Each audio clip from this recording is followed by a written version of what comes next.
Reliance தொலைத்தொடர்பு குழுமத்தின் தலைவர் அனில் அம்பானியின் சொத்துக்களை அமலாக்கத்துறை முடக்கியிருக்கிறது. சுமார் 1120 கோடி மதிப்பிலான சொத்துக்கள் முடக்கப்பட்டிருக்கிறது.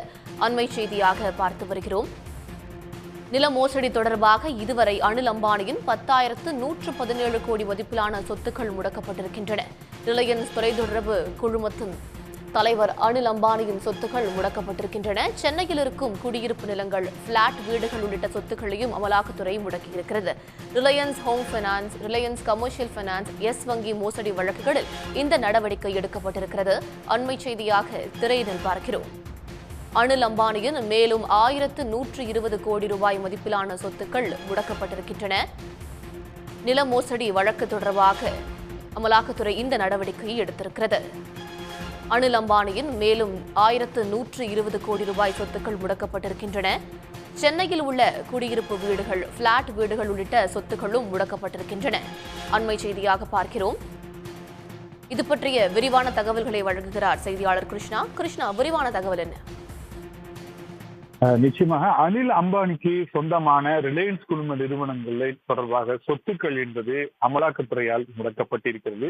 இந்த முடக்கல் நடவடிக்கை என்பது ஏற்கனவே வங்கி மோசடி தொடர்பாகவும் கடன் மோசடி தொடர்பாகவும் அதில் வாங்கப்பட்ட கடன்களை வெவ்வேறு நிறுவனங்களுக்கு திசை திருப்பி மோசடி செய்த விவகாரத்தில் சிபிஐ பதிவு செய்த வழக்கின் அடிப்படையில் தொடர்ந்து அமலாக்கத்துறை விசாரணை நடத்தி வருகிறது.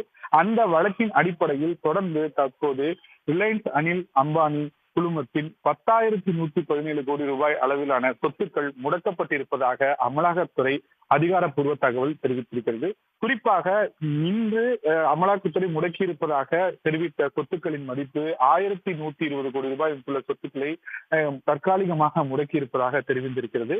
Reliance home finance limited, Reliance commercial finance limited, Yes வங்கி மோசடி தொடர்பான வழக்குகளில் 18 சொத்துக்கள் மற்றும் நிரந்தர வைப்பு நிதி, வங்கி கையிருப்பு உள்ளிட்டவற்றை பட்டியலிட்டு அது தொடர்பான சொத்துக்கள் முடக்கப்பட்டிருப்பதாக தெரிவித்திருக்கப்பட்டிருக்கிறது. அதில் குறிப்பாக சென்னையில் மட்டுமே 231 நிலம் சார்ந்த சொத்துக்களையும் 7 பிளாட்டுகள், ஒரு குடியிருப்புகளையும் சேர்த்து மொத்தமாக சொத்துக்கள் என்பது ரிலையன்ஸ் குழுமம் தொடர்பாக முடக்கப்பட்டிருப்பதாக தற்போது தெரிய வந்திருக்கிறது.